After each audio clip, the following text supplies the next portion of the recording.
Good morning students, I hope all of you are well. देखो, हमने Raman spectroscopy शुरू कर ली थी, उसको मैं थोड़ा सा रिवाइज आपको करा रही हूँ क्योंकि पिछले वाली वीडियो में मैंने अगर उस प्ले करके देखा उसको तो उसमें ये यहाँ पे इन्वर्टर चल रहा था, उसकी आवाज़ आ रही है बीच बीच में। ठीक है, तो मैं इसलिए थोड़ा बहुत रिवाइज़ करा देती हूँ आप लोगों को। देखो, अभी तक जितनी भी हमने स्पेक्ट्रोस्कोपी पढ़ी है ना, चाहे वो रोटेशनल स्पेक्ट्रोस्कोपी पढ़ी है, चाहे हमने वाइब्रेशनल पढ़ी है, चाहे रोटेशनल वाइब्रेशन पढ़ी है, सब में क्या होता था, एब्जॉर्प्शन ऑफ इलेक्ट्रोमैग्नेटिक रेडिएशन होता था, मतलब लाइट एब्जॉर्ब होती थी। बट जो रमन स्पेक्ट्रोस्कोपी है, it is a special type of spectroscopy. इसमें स्कैटरिंग ऑफ लाइट होती है, ना कि एब्जॉर्प्शन ऑफ लाइट। ठीक है, तो ये इसके अंदर मेन डिफरेंस है। It is observe that when a substance which में भी गैसेस, लिक्विड या सॉलिड कोई भी हो, मोनोक्रोमेटिक लाइट उसके ऊपर डलती है एक डेफिनेट फ्रिक्वेंसी के, तो लाइट को स्कैटर कर देता है। ठीक है, समझ में आया? और वो जो स्कैटरिंग ऑफ लाइट है उसको हम बोल देते हैं रेलिक स्कैटरिंग। रेलिक ने इसको डिस्कवर किया था बाद में। और इस रेलिक स्कैटरिंग में जो लाइट की इंटेंसिटी है, फ्रीक्वेंसी है, वो सेम होती है जो कि ओरिजिनल लाइट है, मतलब जो इंसिडेंट लाइट है। ठीक है, बाद में professor CV Raman at Calcutta university ने फाइंड आउट किया 1928 के अंदर कि जो लाइट स्कैटर होती है वो ना सिर्फ इक्वल फ्रिक्वेंसी की होती है, बल्कि lower than the incident frequency and higher than the incident frequency भी हो सकती है वो। ठीक है, तो बाद में उन्होंने कहा जो हायर फ्रिक्वेंसी की लाइट है उसको हम एंटी स्टोक्स लाइंस बोलेंगे, और जो लोअर फ्रिक्वेंसी की लाइट है उसको हम स्टोक्स लाइंस बोलेंगे। ठीक है, और जो शिफ्ट है इंसिडेंट लाइट की जो फ्रिक्वेंसी है उसके बीच में, और जो स्कैटर्ड हुई है लाइट, चाहे वो ज़्यादा की हुई है चाहे वो कम की हुई है, यानी कि चाहे वो स्टोक्स लाइन दे रही है चाहे वो एंटी स्टोक्स लाइन दे रही है, उन दोनों के बीच के डिफरेंस को हम बोलते हैं रमन शिफ्ट। ठीक है, अच्छा, फिर ऐसा क्यों होता है? Explanation for observing Rayleigh line and Raman's line क्यों आती हैं? देखो, इसको हम बहुत इजीली समझ सकते हैं डायग्राम की मदद से। मैंने अभी आपको कहा कि लाइट स्कैटर होती है। देखो, ओरिजिनल लेवल मान लिया जाए हमारा जो मॉलिक्यूल था, हमारे जो एटम थे वो 3 में प्रेजेंट है, 3 से एक्साइट होकर वो 6 में चले गई। ठीक है, अगर वो वापस से लाइट को एमिट करते हैं और 6 से वापस से 3 में ही आ रहे हैं, इस बात का मतलब रेलिक स्कैटरिंग प्रोड्यूस होगी, यानी कि सेम फ्रिक्वेंसी ऑफ लाइट को क्या कर रहे हैं, वो एमिट कर रहे हैं। ठीक है, लेकिन अगर ऐसा हो कि 3 की बजाय वो 4 तक ही रह जाए, वापस 3 पे ना आए, ठीक है, तो यहाँ पे लाइट की जो फ्रीक्वेंसी है वो कम होगी, क्योंकि एनर्जी कम है तो फ्रीक्वेंसी कम होगी। कम फ्रीक्वेंसी की लाइट है तो उसको हम क्या बोलेंगे? स्टोक्स लाइंस बोलेंगे। और 3 की बजाय अगर वो 2 लेवल पे आके रुक जाए, मतलब 3 से गई थी 2 लेवल पे आके रुक जाए, यानी कि हायर फ्रीक्वेंसी को उसने एमिट किया, तो उसको हम बोलेंगे एंटी स्टोक्स लाइन्स। ठीक है, इसका ये एक्सप्लेनेशन है। पोलराइजेबिलिटी का टॉपिक भी मैंने आपको करा दिया था कि ऐसे मॉलिक्यूल्स जिनकी पोलराइजेबिलिटी डिपेंड करती है डायरेक्शन के ऊपर, तो उनको हम बोलते हैं अनआइसोट्रॉपिकली पोलराइजेबल मॉलिक्यूल। ऐसे मॉलिक्यूल जिनकी पोलराइजेबिलिटी डायरेक्शन के ऊपर डिपेंड करती है, ठीक है, उनको बोलेंगे अनआइसोट्रॉपिकली पोलराइजेबल मॉलिक्यूल। और ऐसे मॉलिक्यूल जिनकी पोलराइजेबिलिटी डायरेक्शन के ऊपर डिपेंड नहीं करते, उनको बोलेंगे आइसोट्रॉपिकली पोलराइजेबल मॉलिक्यूल। तो जैसे मॉलिक्यूल लाइक CH4 हमारे पास में है, SF6 है, यानी कि tetrahedral molecule and octahedral molecule. ऐसे मॉलिक्यूल जो टेट्राहेड्रल होते हैं, ऑक्टाहेड्रल होते हैं, they are independent of their polarizability is independent of direction, मतलब these molecules are isotropically polarizable. और ऐसे मॉलिक्यूल्स हैं जो लीनियर होते हैं, नॉन लीनियर होते हैं, जैसे HCl हमारे पास में है, CO2 है, और अदर ऐसे मॉलिक्यूल्स जो हैं जिनकी पोलराइजेबिलिटी डायरेक्शन के ऊपर डिपेंड करते हैं, उनको हम अनआइसोट्रॉपिकली पोलराइजेबल बोलेंगे। तो कौन कौन से मॉलिक्यूल हमें रमन स्पेक्ट्रोस्कोपी शो करते हैं? वही मॉलिक्यूल हमें रमन स्पेक्ट्रोस्कोपी शो करेंगे जो कि अनआइसोट्रॉपिकली पोलराइजेबल होंगे, यानी कि molecule tetrahedral, symmetrical tetrahedral and symmetrical octahedral shape show करेंगे, these molecules are Raman inactive. वो हमारे पास में रमन इनएक्टिव होंगे, एक्टिव नहीं होंगे। ठीक है, क्योंकि वो आइसोट्रॉपिकली पोलराइजेबल है। और molecules like HCl, N2, H2, ये सारे के सारे रमन एक्टिव होंगे, क्योंकि दीज आर अनआइसोट्रॉपिकली पोलराइजेबल। ठीक है, अब नेक्स्ट टॉपिक हमारे पास में कि सिलेक्शन रूल क्या है रमन स्पेक्ट्रोस्कोपी के लिए। तो देखो, selection rule for Raman spectroscopy क्या है कि delta J either should be 0 और +-2। Delta J is equal to 0 correspond to Rayleigh line, delta J correspond to 0 क्या? रेलिक लाइन, और delta J +-2 correspond to Raman lines for Stokes lines and anti Stokes lines. इसको हम थोड़ा सा और explain करें तो मैंने आपको रोटेशनल रमन स्पेक्ट्रोस्कोपी जब समझाई तो हमने उसके अंदर देखा था कि चेंज इन क्वांटम नंबर जो होता है रोटेशनल रमन स्पेक्ट्रोस्कोपी में, वहाँ पे वेव नंबर के टर्म्स में एनर्जी की वैल्यू क्या होती है, B J into J plus one, B J into J plus one. ठीक है, अगर हम चेंज निकालना चाहें, डेल्टा न्यू बार निकालना चाहें, डेल्टा न्यू बार क्या आएगा, B J dash into J dash plus one minus B J into J plus one. अब देखो हमारा सिलेक्शन रूल क्या है, हमारा सिलेक्शन रूल है delta J is equal to, हमारा selection rule delta J is equal to either 0 plus minus 2, 0 for Raman line and plus minus 2, sorry 0 for रेलिंग line and plus minus 2 for Raman line. ठीक है, तो यहाँ से अगर हम देखना चाहें, हमने जे डैश की जगह वैल्यू पुट कर दी, डेल्टा जे हमारा 0 प्लस 2 होना चाहिए, तो डेल्टा जे प्लस 2 कब होगा, जब डे डैश माइनस जे 2 के बराबर होगा, यानी कि प्लस 2 तभी तो आएगा ना जब डे डैश में जे घटाएंगे तो 2 के बराबर होगा।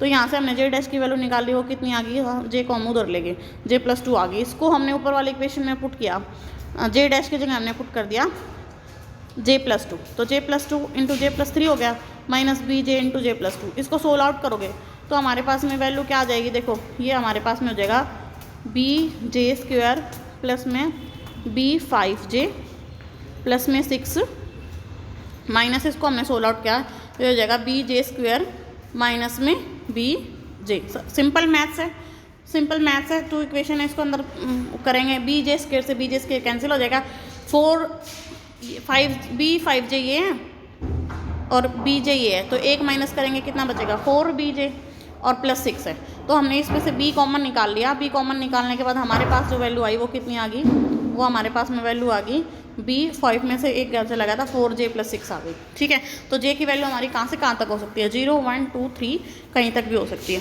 ठीक है, इसी तरह से अगेन सिलेक्शन रूल हमारा एक और क्या था कि डेल्टा जे एक बार तो प्लस 2 था, एक बार delta J minus 2, delta J की वैल्यू माइनस 2 पुट करेंगे तो जे डैश की वैल्यू, जे की वैल्यू हमारे पास में क्या आ जाएगी, जे डैश प्लस 2 आ जाएगी। तो उसी तरह से हम जे की जगह जे डैश प्लस 2 रखेंगे तो ये इक्वेशन हमारी आ जाएगी minus B 4j dash plus 6, फिर जे डैश भी हमारा 0 1 2 3 कितना भी हो सकता है। ठीक है, तो अगर हम इक्वेशन दोनों इक्वेशन को कंबाइन कर दें, एक बार हमारा plus B J plus 4j plus 6 आया, बी इंटू 4j प्लस 6, एक बार हमारा माइनस बी 4j इंटू जे 4j प्लस 6 आया, तो दोनों इक्वेशन को कंबाइन कर दिया हमने, तो हमारे पास में आ गया nu bar is equal to nu 1 bar plus minus B 4j plus 6। ठीक है, ये हमारी इक्वेशन आ गई। अब देखो, अब नेक्स्ट टॉपिक हमारे पास में है intensity of lines of pure rotational Raman spectroscopy. देखो, जो इंटेंसिटी ऑफ लाइन होती है वो डिपेंड करती है population of the initial stage. ठीक है, इंटेंसिटी ऑफ लाइन के ऊपर डिपेंड करती है, population of the initial state पर डिपेंड करती है, जितनी पॉपुलेशन होगी। ये मैंने आपको रोटेशनल रमन स्पेक्ट्रोस्कोपी जब समझाई उसके अंदर कहा था कि जो पॉपुलेशन होती है स्टेट्स की, उसका फार्मूला होता है NJ डिवाइड बाई NI, वो हमारे पास में होती है, वो हमारे पास में क्या होती है, वो होती है 2j प्लस 1 इंटू ई की power minus KT divide by j, कुछ इस तरह का फॉर्मूला था। तो उसमें हमने क्या देखा था कि जो पॉपुलेशन की जो वैल्यू होती है इनिशियल स्टेज में, पॉपुलेशन की जो वैल्यू होती है वो j के साथ डायरेक्टली प्रोपोर्शनल भी और इन्वर्सली भी, क्योंकि हमने अपने फॉर्मूला में देखा है it is directly proportional to 2j plus 1, यानी कि जे जैसे जैसे बढ़ेगा वैसे वैसे हमारी पॉपुलेशन बढ़ेगी, बट एक सर्टेन लेवल तक ये चीज़ ऑक्यूपाई होएगी, उसके बाद घटनी शुरू हो जाएगी। क्यों? क्योंकि फॉर्मूले के अंदर formula E minus H nu divide by आपका कुछ जे था, इस तरह से कुछ फॉर्मूला था, यानी कि एनर्जी की वैल्यू आ रही हो, और एनर्जी किस पर डिपेंड करती है, फिर से बी जे पर डिपेंड करती है, यानी कि एक बार तो जे के साथ ये चीज़ बढ़ रही है और एक बार माइनस साइन है तो जे के साथ ये चीज़ क्या हो रही है, घट रही है। यानी कि अगर हम दोनों का कंबाइंड इफेक्ट देखें जे का, तो क्या होगा, एक सर्टेन मिनिमम वैल्यू तक, सर्टेन वैल्यू तक ये चीज़ इंक्रीज होएगी, उसके बाद क्या होना शुरू हो जाएगी, डिक्रीज होना शुरू हो जाएगी, और हमारा जो ग्राफ है वो ऐसा आएगा, सॉरी हमारा जो ग्राफ है वो कैसा आएगा, ऐसा आएगा। ठीक है, डिक्रीज होना शुरू हो जाएगी। तो इसी वजह से हमारी जो लाइंस है उनकी इंटेंसिटी भी कुछ इस तरह से, ये Rayleigh line delta J is equal to 0 के लिए है। अब देखो, पहले तो शुरू में तो क्या हो रहा है, स्टोक्स लाइन हो चाहे एंटी स्टोक्स लाइन हो, चाहे डेल्टा जे माइनस 2 हो चाहे डेल्टा जे प्लस 2 हो, तो पहले क्या हो रहा है,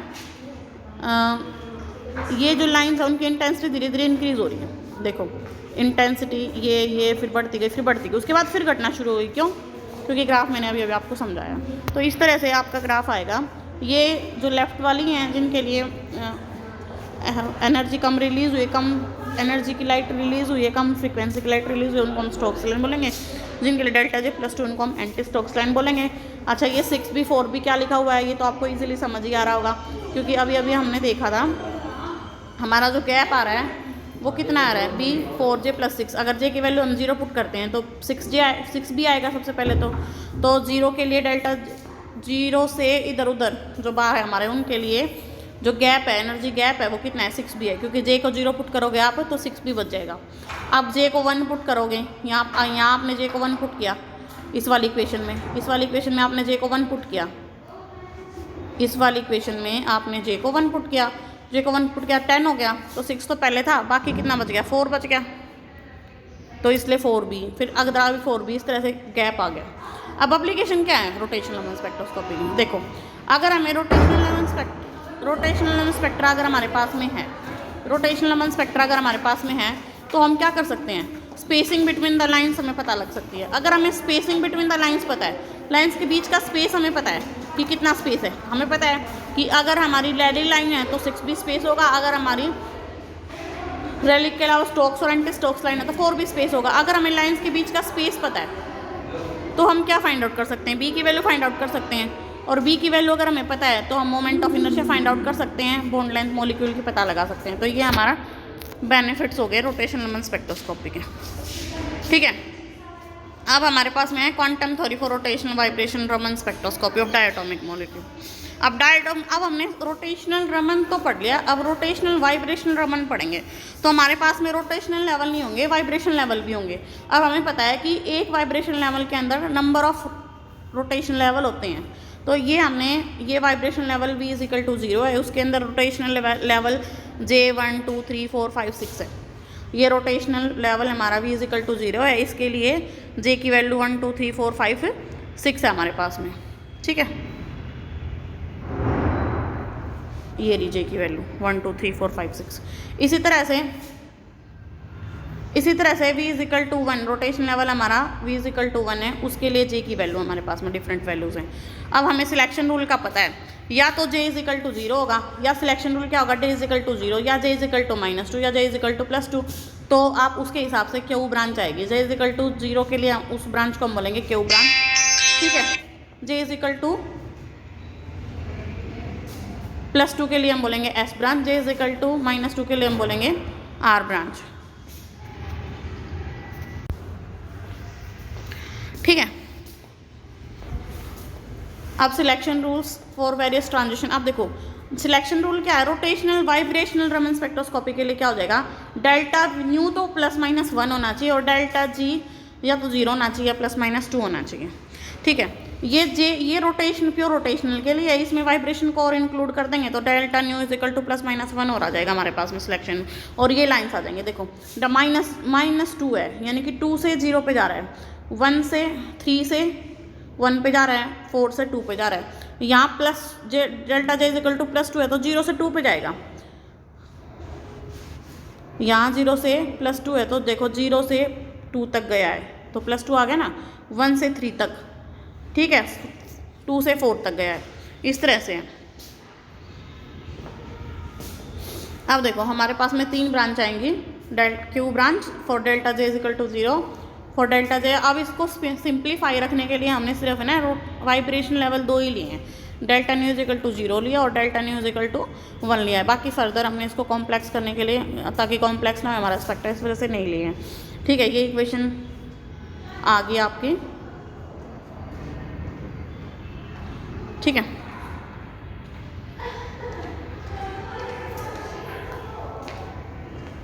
ये हमारा आ गया न्यू। ये आप लोगों ने जब वाइब्रेशन स्पेक्ट्रोस्कोपी पढ़ी है ना, तो उसके अंदर डेल्टा न्यू = ω0 -1 -2x, ये सब कुछ आप लोगों ने पढ़ा हुआ है पहले, वही इक्वेशन को यहाँ पे फिर से लिखा हुआ है। ठीक है, अब advantage of Raman spectroscopy over IR spectroscopy. ये क्या फ़ायदे हैं इसके? देखो भाई, IR स्पेक्ट्रोस्कोपी थी, उनके लिए सिलेक्शन रूल क्या था कि वो उन्हीं मॉलिक्यूल्स का IR स्पेक्ट्रोस्कोपी हम फाइंड आउट कर सकते हैं जो मॉलिक्यूल्स के पास में परमानेंट डाइपोल मोमेंट हो। अगर मॉलिक्यूल के पास में परमानेंट डाइपोल मोमेंट नहीं है तो IR स्पेक्ट्रोस्कोपी वो शो नहीं कर सकता। बट रमन के केस में ऐसा नहीं है। रमन के केस में अगर मॉलिक्यूल अनआइसोट्रॉपिकली पोलराइजेबल है तो मॉलिक्यूल्स हम स्पेक्ट्रोस्कोपी शो कर सकते हैं। जैसे फॉर एग्जांपल हमारे पास में मॉलिक्यूल है O2 N2 Cl2, इन सब का हमें IR स्पेक्ट्रोस्कोपी नहीं मिल सकती, ये इनएक्टिव है, but they can show Raman spectroscopy, ठीक है, क्योंकि ये अनआइसोट्रॉपिकली पोलराइजेबल है।